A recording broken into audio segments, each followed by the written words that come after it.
Trending news. The Igbos are sharing the lasting legacies of the Biafra War.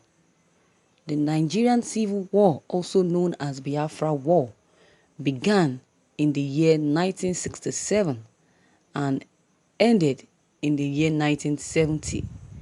It's been 50 years since the war ended, and the war is still not discussed or taught in schools as a part of Nigerians' history. Those who learn about the war are those who were either directly affected or have family members that were directly affected by it. Many young Nigerians today have grew up. They grew up in the West, or whose families were not directly affected by the war. No nest to nothing about it. However, a couple of people who experienced the war, either directly or through their parents' eyes, are sharing their stories on Twitter. A lot are from interactions, are from a tweet many have seen as disastrous. One of them says that Biafra was a war, that a bloody war it is, not an invasion. There were unprintable killings, looting, stealing, and ills on both sides. So many books by the primary players document these articles and this war.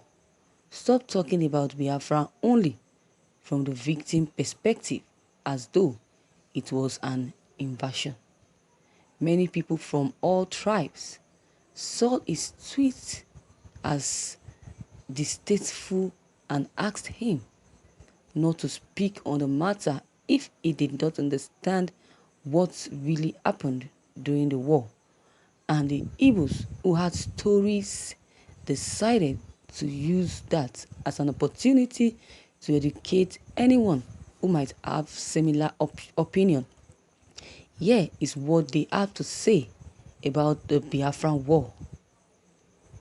Biafran was a war, as I've said before. Ayo, Eastern Nigeria was invaded. 3 million civilians murdered. Food and health supplies blocked from reaching civilians. Starvation and hunger all over then. That wasn't a war. That was a genocide. A genocide precisely. It was a war fought in Biafra land. I think that qualifies as an invasion, as I've said before. I'd like to know the perspective of the perpetrator, because it's on record that while the war was raging in the east, the life went on in the west with parties every other weekend. So, what perspective? My dad was recruited as a child soldier. He lost his only brother when the Niger army attacked. I encouraged him to talk about the conflicts as a way to help him heal. A lot of our past leaders who had a hand in that conflict avoid the topic because they committed war crimes and they know about it. It was a genocide. In war, we don't target unarmed civilians, women and children. In war, we don't bomb places of worship, schools and hospitals. Go read about Murtala. He said at the end of the war that he will definitely do something, but that thing we don't know. Or is it Adekunle's speech during the conflicts. They all sing move on, but still today, the war is yet to be over. Yet the war is yet to be over. It's yet to be over, and a lot of people are still scared. They are still scared. They are saying that, what if this war is more bloodier than the war in 1967? A lot of people don't want the war, because the way they have been hearing the stories of those back then that witnessed this Biafra war. So they are so much scared, because they are afraid of losing their lives and the lives of their family members. Yes, even till today, Igbos are still fighting for survival. The real problem that led to the war is still in our face. We see it, we know it, but we kept mute on it as if nothing is happening. How come a journalist set himself on fire for a common nation, a nation that does not even have your time, a nation that does not even care about you, a nation that does not even know if you are existing or not? That is the kind of nation you set yourself on fire for?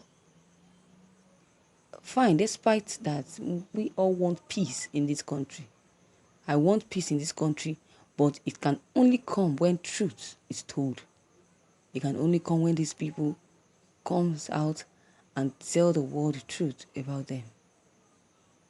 Yes, to tell the world about themselves and their atrocities and their crimes and their sinful acts and their deceitful habits. As I've said before, it was an invasion, a war.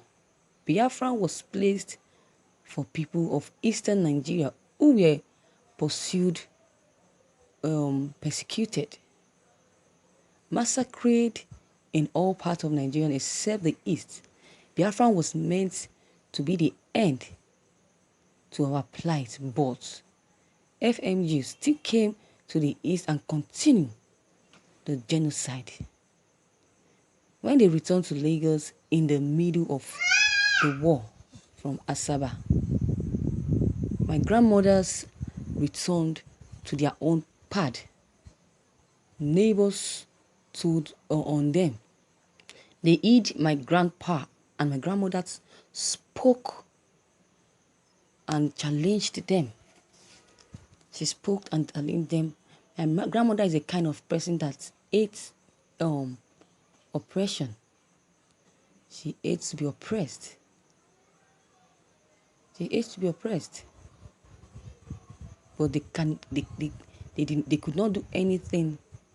They could not do anything for her. He speaks according to what is then. My grandma spoke Hausas, cried and said he said that she was in his village. She was in her village.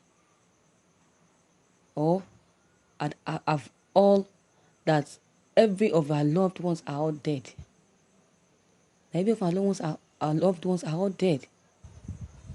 But there they are, chanting shit. They are not even bothered about others. All they know is to kill, to keep killing and killing and killing without even looking back. Even in this war, there are things considered war crime.